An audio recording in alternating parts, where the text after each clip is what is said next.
Call an Uber if you can.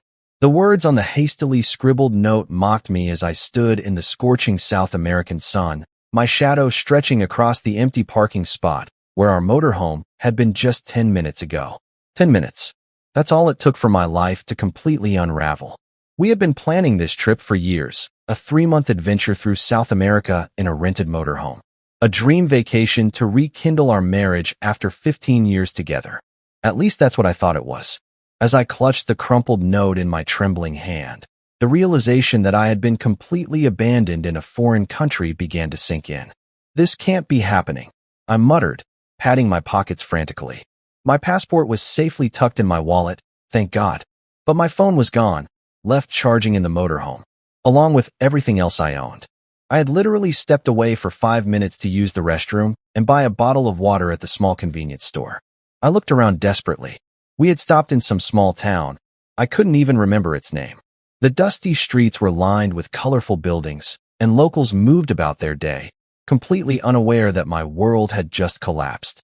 I couldn't speak a word of Spanish beyond gracias and por favor. The panic rose in my chest like a tidal wave. Excuse me. I approached the store clerk, pointing at the empty parking spot. My wife, my motorhome gone. The young man stared at me blankly. I made driving motions with my hands. Did you see? Big vehicle. Woman driving. His eyes widened slightly in recognition, but his response was a rapid stream of Spanish I couldn't begin to comprehend. The heat was becoming unbearable, but the cold reality of my situation was worse. No phone, no transportation, no way to communicate effectively, and only about $80 in my wallet. The rest of our money was in a travel account accessible through, you guessed it, my phone. I sank down onto the curb, trying to think through the fog of betrayal and shock. Why would she do this? We had argued the night before about the route we should take, and tensions had been building throughout the trip. But this was beyond cruel. This was calculated. She must have been planning it, waiting for the perfect moment to leave me stranded. As the initial shock began to subside, something hardened inside me. I wasn't going to be a victim. I had a wallet with some cash and my credit cards. I had my passport. I wasn't completely helpless. And more importantly, I had something she might not expect, a surprising ability to adapt in crisis situations. First things first, I needed to get to a larger city where I'd have a better chance of finding help. I walked back into the store and pointed to the cheapest prepaid phone they had on display. It was a basic model, nothing like my smartphone, but it would do. I handed over $30 precious, leaving me with 50 to my name. Next, I needed transportation. Using my new phone, I pulled up a crude map of the area using its basic internet feature. According to this, we were about 40 miles from a major city. I stepped out and spotted a bus stop across the street with a weathered timetable posted. Through a combination of pointing, pitiful smiles, and the few Spanish words I knew, I managed to confirm with a local woman that a bus would arrive in 20 minutes heading toward the city. As I sat waiting for the bus, the initial hurt began to transform into something else, determination. She thought she had left me helpless, stranded like an abandoned dog on the side of the road. Call an Uber if you can. Those taunting words kept replaying in my mind. Well, I would do a lot more than call an Uber. I would find my way home, and when I did, she would discover exactly what happens when you betray someone who has always been faithful, someone who would have done anything for you. The bus appeared on the horizon, a cloud of dust trailing behind it. As it pulled up, I took one last look at the spot where our motorhome had been, where the last 15 years of my life had vanished in an instant. I boarded the bus with nothing but a cheap phone, $50, and a promise to myself. This wasn't over. Not by a long shot. The bus rattled along the dusty South American highway, each mile taking me further from where I'd been abandoned, but closer to something resembling civilization. My fellow passengers occasionally glanced at me, a disheveled American clutching a cheap phone like it was a lifeline. In many ways, it was. As the landscape changed from rural outposts to more developed areas, I focused on formulating a plan. The city ahead, according to a worn tourist map I'd found under my seat, had an American consulate. That would be my first destination. I rehearsed what I would say, how I would explain my extraordinary situation without sounding completely unhinged. The bus finally lurched to a stop at a terminal teeming with people shouting in Spanish, vendors selling food, and taxis waiting for fares. I stepped off, immediately overwhelmed by the cacophony of sounds and smells. A sense of vulnerability washed over me. I stood out like a sore thumb, and my lack of Spanish made me an easy target. Consulate? American? I asked a taxi driver, pointing at my passport. He nodded vigorously, named a price that seemed excessive, but I had no leverage to negotiate. The drive through the congested city streets gave me time to gather my thoughts. I needed to contact my bank, cancel joint accounts, and secure whatever funds I could before she emptied everything. The consulate was a modern building surrounded by high security. After explaining my situation at the entrance, I was escorted inside and eventually seated across from a consular officer who looked at me with a mixture of pity and skepticism. "Your wife abandoned you in a foreign country and took your motorhome," she repeated, typing notes into her computer. "And you have no access to your accounts or additional identification beyond your passport?" "That's correct," I replied, the humiliation burning my cheeks. "I need to get home as soon as possible." She nodded and began making calls, speaking in rapid Spanish to local authorities and then in English to what I assumed were her superiors. After what seemed like an eternity, she turned back to me. "We can issue an emergency loan for your return flight, but you'll need to repay it once you're back in the States. We've also filed a report with local police about your situation." She slid a form across the desk. "Fill this out, and we'll begin the process." As I completed the paperwork, a sense of clarity began to replace the fog of shock. This wasn't just about getting home anymore. It was about what would happen when I got there. My hands trembled slightly as I signed the form, but not from fear, from resolution. With the consulate's help, I secured a flight home for the following morning. They provided a voucher for a modest hotel near the airport and a small stipend for food. Before leaving, I used their phone to make 2 critical calls, one to my bank to freeze our joint accounts, and another to my old college roommate, a divorce attorney. "Mark, I need your help," I explained after briefly outlining what had happened. "I need to know my options before she gets back." "Jesus," he breathed. "She can't just do that. That's abandonment, endangerment even. Document everything. Take photos of the note if you still have it. We'll build a case." That night in the sterile hotel room, I lay awake staring at the ceiling fan making lazy circles above me. 15 years of marriage, and I never truly knew her. The woman who had stood beside me at the altar, who had nursed me through pneumonia 3 years ago, who had cried in my arms when her father passed. That woman had calculated the precise moment to leave me stranded in a foreign country. Morning came with a strange sense of purpose. At the airport, I watched families and couples moving through security, their ordinary problems so distant from mine. The cheap phone in my pocket buzzed, a text from Mark confirming he would meet me at the airport when I landed. As the plane lifted off, I pressed my forehead against the window, watching South America shrink beneath me. I thought about her, somewhere down there in our motorhome, perhaps believing she had left me helpless, that I would be struggling for days or weeks to make my way home. She didn't realize that in abandoning me, she had freed me from any lingering doubt or guilt about what needed to happen next. The old me would have been devastated, broken by this betrayal. But something had shifted in that moment of reading her mocking note. A harder, more resolute part of myself had awakened. By the time this plane touched down, I would no longer be the man she had abandoned. I would be the architect of consequences she never saw coming. The plane touched down with a jolt that matched the determination hardening in my chest. As promised, Mark was waiting in the arrivals area, his familiar face a welcome sight after the ordeal of the past 48 hours. "You look like hell," he said, pulling me into a quick embrace. "Feel like it too," I replied, following him to his car. "But I'm ready to make some moves." During the drive to Mark's office, I detailed everything. The building tension during our trip, the petty arguments that had escalated, and finally, the cruel abandonment. Mark listened intently, occasionally asking clarifying questions as his legal mind assembled the pieces. "First, we document everything and secure your assets," he explained as we arrived at his downtown office. "Then we prepare for her eventual return. The fact that she left you in a foreign country without means of communication or transportation, that's not just a bad marriage move. That's potentially criminal."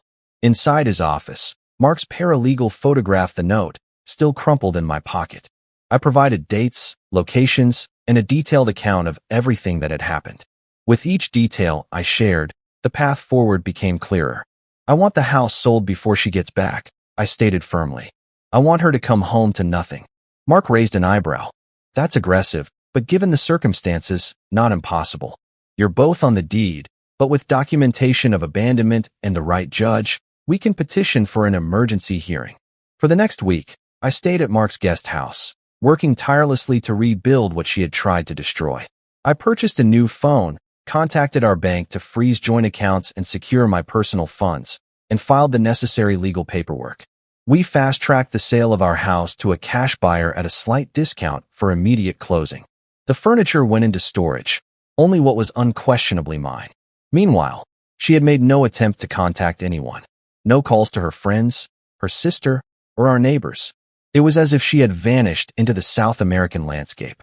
But I knew better. She was out there, navigating unfamiliar roads in our rented motorhome, perhaps already regretting her impulsive cruelty, but too proud to admit it. Your wife's going to be in for one hell of a surprise, Mark commented as we signed the final papers for the house sale. You sure about this? I nodded, remembering her mocking words. She made her choice. Now I'm making mine. With the house sold and the funds secured in my name based on the abandonment claim, I rented a small apartment across town and began creating my new life, one she had no part in. I changed my email addresses, phone number, and social media accounts. I informed our friends and family of what had happened, showing them the note when they expressed disbelief. Their reactions ranged from shock to outrage on my behalf. Her own sister called me in tears. I had no idea she could do something like this, she sobbed. I'm so sorry. As days turned into weeks with no word, I sometimes wondered about her situation. The motorhome rental company had reported it missing, as we had long exceeded our return date. Local authorities in South America had been notified. Was she still driving it? Had she abandoned it somewhere? Was she in trouble? On particularly dark nights, I caught myself worrying about her safety, before remembering how little thought she had given to mine when she left me stranded. 1 month after my return, while settling into my new apartment, my new phone rang with an unfamiliar international number. Hello. I answered cautiously.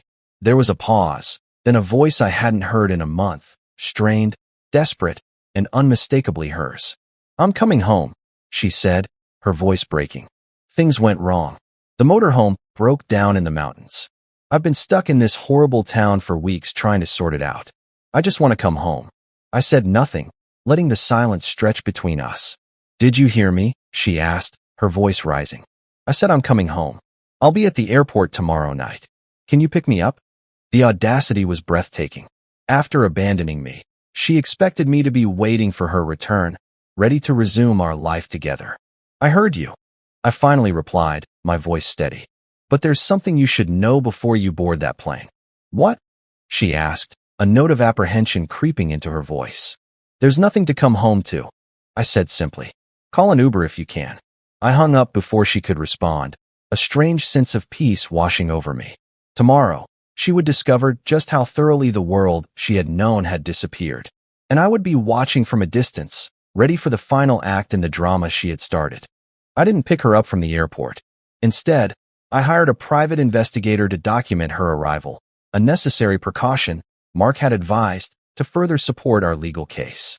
The photographs arrived in my email the following morning.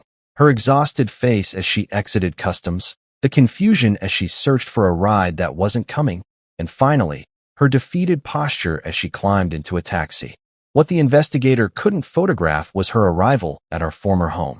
I imagined her face as the taxi pulled up to the unfamiliar landscaping, the new mailbox, the strange car in the driveway. I pictured her confusion turning to disbelief as a woman answered the door. The new owner, a single mother of 2 who had purchased our house in cash, delighted at the below-market opportunity. I didn't have to imagine what happened next. My phone exploded with notifications, calls, texts, and voicemails, each more frantic than the last. What the hell did you do? Where's our house? Where are you staying? Answer me. I let them accumulate without response. Mark had advised radio silence until our court date, which had been expedited due to the unusual circumstances. Everything was documented, filed, and prepared for the hearing scheduled for the following week. She found my new number by contacting my workplace. My assistant, who had been briefed on the situation, forwarded the call against my instructions. You sold our house. Her voice trembled with rage when I finally answered. You had no right. I had every legal right, I replied calmly. Abandonment in a foreign country constitutes extraordinary circumstances. The judge agreed. I didn't abandon you, she shouted. I just needed some space. It was a joke that went too far. A joke, I repeated, my composure slipping for the first time. You left me without a phone, without transportation, in a country where I didn't speak the language. You took our rental vehicle across international borders without permission. You violated our rental agreement. You emptied our travel account. Which part exactly was the joke? Her breathing was heavy on the other end of the line. Where am I supposed to stay? My credit cards aren't working. That's not my problem anymore, I said. You have a court date next Tuesday at 9 a.m. I suggest you find a lawyer. I hung up and blocked her number. Through mutual friends, I learned she was staying with her sister, who had reluctantly taken her in despite her own disapproval of what had happened. According to these reports, she was portraying herself as the victim, claiming I had been controlling during our trip, that she had needed to escape, that my retaliation was disproportionate and vindictive. Some believed her. People often prefer a dramatic narrative over a simple truth. But those closest to us, who had seen our relationship up close for years, knew better. They had witnessed her impulsive cruelty before, though never on this scale. The weekend before our court date, I stood in my new apartment, surveying the sparse furnishings. It wasn't much, but it was mine, a clean slate, uncontaminated by her presence or our shared history. The walls were bare except for a single frame containing her note. Call an Uber if you can. A reminder of how quickly everything can change and how necessary it sometimes is. Tuesday morning arrived with a clarity I hadn't felt in years. I dressed in a conservative suit, prepared my documentation, and met Mark at the courthouse 30 minutes early. We reviewed our strategy one final time before entering the courtroom. She arrived with a lawyer I didn't recognize. Younger, less experienced than Mark, but projecting confidence nonetheless. She had made an effort with her appearance, wearing a modest dress and minimal makeup, her hair pulled back. The vulnerable, repentant wife. I almost laughed at the performance. As the judge entered and proceedings began, I maintained a neutral expression. This wasn't about emotional satisfaction anymore. It was about legal resolution. Her attorney presented her as a wife who had made a regrettable mistake during a stressful vacation, a momentary lapse in judgment that she deeply regretted, not the calculated act of cruelty it truly was. When my turn came, Mark methodically presented our evidence. The note in her handwriting, statements from the consulate officials who had assisted me, documentation of the emergency loan for my flight home, records of the drained travel account, and reports from the motorhome rental company confirming unauthorized border crossing and extensive damage to the vehicle. Throughout the presentation, I watched her expression shift from contrition to alarm as she realized the thoroughness of our case. This wasn't a he-said-she-said dispute. This was a documented account of abandonment, financial impropriety, and property damage. The judge, a stern woman in her 60s, listened attentively to both sides before delivering her ruling. The results exceeded even Mark's optimistic predictions. The house sale was deemed legal and binding. The division of assets we had proposed was accepted with minor adjustments. And most significantly, she would be held financially responsible for the damaged motorhome and all associated costs, a sum approaching $50,000. As the gavel fell, finalizing our divorce and the terms of our separation, I felt no triumph, no vindication, only relief that it was finally over. I gathered my documents and stood to leave without looking in her direction. Outside the courtroom, Mark clapped me on the shoulder. Congratulations. That couldn't have gone better. It's not about winning, I replied. It's about consequences. As we walked toward the exit, I heard her calling my name, her heels clicking rapidly on the marble floor as she hurried to catch up. Mark gave me a warning look, but I nodded that it was okay. What do you want? I asked as she approached, her lawyer trailing behind with a concerned expression. She stood before me, mascara streaking down her cheeks, looking nothing like the confident woman who had driven away with our motorhome just weeks ago. I never thought it would end like this, she whispered. I just wanted to teach you a lesson. I studied her face, once so familiar, now belonging to a stranger. Lesson learned, I replied quietly, turning away for the last time. 6 months passed like a slow exhale. Spring turned to summer, and I settled into a rhythm in my new life, one defined by my choices rather than our shared compromises. The apartment gradually became home, sparsely furnished but peaceful. I adopted a rescue dog, a three-legged German Shepherd with trust issues that mirrored my own. We were healing together, one day at a time. News of her traveled through our former social circle in fragmented updates. After the court ruling, she had moved to her sister's guest room, then to a small rental on the other side of town. The motorhome rental company had pursued legal action for the damage and unauthorized border crossing, resulting in significant financial penalties that depleted what little she had received from our divorce. Her reputation, once carefully maintained in our suburban community, had crumbled under the weight of the truth. I hadn't seen her since that day at the courthouse, but her presence lingered in unexpected moments, when a song we had shared played on the radio, or when muscle memory directed me to her side of the bed in the middle of the night. These moments grew fewer as weeks passed, replaced by new habits and routines. My phone rang one rainy Tuesday afternoon as I was leaving the office. An unknown number, but something compelled me to answer. "Hello." My voice echoed in the parking garage. "It's me." Her voice was different, subdued, lacking the sharp edges I had grown accustomed to. "I know you probably don't want to hear from me, but I needed to call." I said nothing, waiting for the request that would inevitably follow. Money, forgiveness, some favor designed to ease her conscience rather than address what she had done. "I'm leaving," she continued when I didn't respond. "Taking a job on the West Coast. Fresh start. Good for you." I replied, unlocking my car. "I wish you well." That's it. A hint of the old indignation crept into her tone. "After 15 years together, that's all you have to say?" I paused, key suspended above the ignition. "What exactly do you want from me? Absolution? Closure? We had our day in court. I want you to understand," she said, her voice breaking slightly. "What I did was inexcusable. I know that now. But you have to believe I never thought it would end like this. I just wanted to shake things up, to make you see how you'd been taking me for granted during the trip. I thought you'd find your way back in a day or two, and we'd have this big, emotional reconciliation." The rain intensified, drumming on the roof of my car, filling the silence between us. "You left me in a foreign country without a phone or transportation," I finally said, my voice carefully controlled. "You drained our travel fund. You crossed international borders with a rental vehicle. None of those actions suggest you expected a quick reunion." "I wasn't thinking clearly," she admitted. "The trip was supposed to save our marriage, but it was just highlighting everything wrong between us. When you stepped out of the motorhome that day, something snapped. I saw an opportunity to take control, to stop feeling like a passenger in my own life. It was impulsive and cruel, and I've been paying for it every day since." I closed my eyes, remembering the scorching heat of that parking lot, the disbelief as I read her note.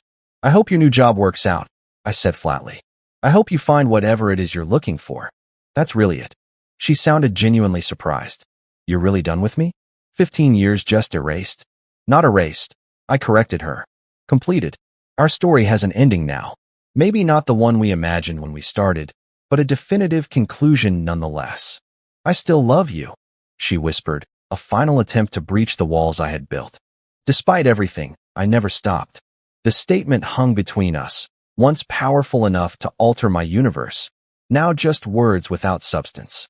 "Love isn't abandonment," I replied simply. "Love isn't cruelty disguised as a lesson. Whatever you feel for me, it isn't love. It might be attachment, or regret, or fear of starting over, but it isn't love." She began to cry then, soft broken sounds that once would have devastated me. Now, they registered as confirmation that this conversation, like our marriage, had reached its natural conclusion. "I hope you find peace," I said, meaning it. "Goodbye." I ended the call before she could respond, started my car, and drove home through the rain. My dog greeted me at the door, 3 legs working overtime in his excitement.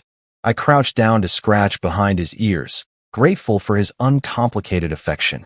That night, I removed the framed note from my wall, her mocking, "Call an Uber if you can," and placed it in a box with other remnants of our shared past. Not displayed as a reminder of betrayal, not destroyed in anger, but simply stored away as an artifact of a chapter that had finally, completely closed. Later, walking my dog under clearing skies, I realized the heaviness I had carried for months had lifted. She was leaving, taking with her the last threads that had bound us together. The city suddenly felt larger, full of possibilities I hadn't allowed myself to consider while still defining my life in contrast to hers.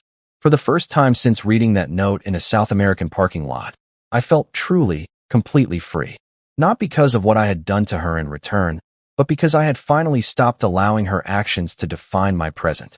The revenge had been necessary, perhaps, but it wasn't the path forward. The path forward was entirely my own to create. 2 years to the day after being abandoned in South America, I found myself standing in an airport terminal, passport in hand, boarding pass ready. My dog was being cared for by a neighbor, a woman I'd been dating casually for the past few months. Nothing serious, just comfortable companionship as we both navigated post-divorce lives. This trip wasn't about nostalgia or confronting demons. It was about reclaiming something that had been stolen from me. The joy of exploration, the thrill of the unknown. South America had been reduced to a traumatic memory, and I refused to let it remain that way. The flight was smooth, my Spanish considerably improved after months of dedicated practice. I had planned every detail meticulously, not the spontaneous adventure my ex-wife and I had attempted, but a carefully considered journey through Peru, Chile, and Argentina. Solo travel suited me, I discovered. The freedom to change plans, to linger where something caught my interest, to move on when restlessness struck. On the third day of my trip, while hiking a trail overlooking Machu Picchu, I encountered an American couple struggling with their map. The woman was growing frustrated, the man attempting to calm her with the patient tone of someone accustomed to navigating emotional storms. "Excuse me," I offered, approaching them cautiously. "I speak some Spanish if you need help." Relief washed over their faces. "Oh, thank God," the woman sighed. "We've been lost for an hour, and nobody seems to understand what we're asking." I glanced at their map, recognizing the confusion immediately. "You're looking at it upside down," I explained gently. "And you're here, not there." I pointed to our actual location, then oriented the map correctly. "Thank you so much," the man said, extending his hand. "We're on our honeymoon, and it's been a bit of an adventure already." Honeymoon. The word sparked a brief pang, not of regret but of recognition. How different people can be, how differently they respond to the same circumstances. This man, patiently supporting his frustrated wife, was nothing like me. And his wife, accepting help with gratitude rather than resentment, was nothing like my ex. "Any other tips for first-timers?" the woman asked, her irritation replaced by curiosity. I found myself sharing local insights I'd gathered, restaurant recommendations, warnings about tourist traps. Their genuine appreciation was refreshingly simple, untainted by past dynamics or hidden agendas. We parted ways with warm handshakes and mutual well wishes for our respective journeys. As I continued my hike, I reflected on that brief encounter. 2 years ago, I would have seen that couple through the distorted lens of my own failed marriage, projecting future troubles, inevitable disappointments. Now I could simply see two people navigating a new experience together, with all the friction and harmony that entails. Later that evening, enjoying a meal at a small restaurant overlooking the city lights, I checked my phone and found an email that momentarily stole my breath. Her name in my inbox, a subject line that read simply, "Found this." Against better judgment, I opened it. The message contained no text, just an attachment, a photograph taken early in our South American trip, before tensions had escalated. We stood smiling against the backdrop of a breathtaking mountain range, looking for all the world like a happy couple embarking on an adventure together. I stared at the image, waiting for the usual wave of anger or regret. It didn't come. Instead, I felt a curious detachment, as if looking at strangers who shared our faces. Those people, with their shared dreams and plans, no longer existed. Their future had diverged in a dusty parking lot 2 years ago. I closed the email without responding and turned my attention back to the present. The flavors of authentic Peruvian cuisine, the ambient chatter of fellow travelers, the distant music drifting from a street performer's guitar. This moment, unlike the frozen one in the photograph, was fully mine. The remainder of my trip unfolded like a gift I was finally allowing myself to open. I ventured down the same roads we had traveled in our motorhome, But the experience was entirely different, colored by my own perceptions rather than our constant negotiations. I even visited the town where she had abandoned me, now just a place with its own charm and character rather than the setting of my personal tragedy. On my final night abroad, I sat on a hotel balcony overlooking the same ocean we had admired together, though from a different vantage point. My phone buzzed with a message from my neighbor, a photo of my dog sprawled contentedly on her couch, captioned, "Missing you, but we're doing fine." The simple domesticity of that image, the uncomplicated affection it represented, filled me with a warmth that overshadowed any lingering cold spots from my past. I had built something new from the ruins of what was destroyed, not perfect, not complete, but authentically mine. As my flight home approached, I drafted one final message on my phone. Not to my ex-wife, our story was finished, but to myself, a reminder of the journey completed. 2 years ago, I was abandoned in a foreign country with nothing but my passport and wallet. Today, I leave on my own terms, having reclaimed not just this place, but myself. The note said, "Call an Uber if you can." I did more than that. I rebuilt a life. I never sent the message. Like so many things I had learned through this ordeal, some victories are most meaningful when held privately, savored in the quiet moments between one chapter and the next. The plane lifted off, carrying me home to my three-legged dog, my evolving relationship, my carefully constructed peace. Below, South America receded, no longer the site of my greatest betrayal, but simply another place I had visited, another experience that had shaped but not defined me. In the end, the greatest revenge wasn't the legal victory or the financial consequences she faced. It was this: while she had to flee across the country to escape her past, I had found the strength to revisit mine and emerge unscathed. She had meant to break me, but in the attempt, had only succeeded in setting me free. Our story has come to an end. If you've made it this far, how about subscribing to our channel? It helps us immensely. I've selected 2 other videos for you that I'm sure you'll enjoy. Feel free to click on them. I'll be waiting for you in the next story. See you soon.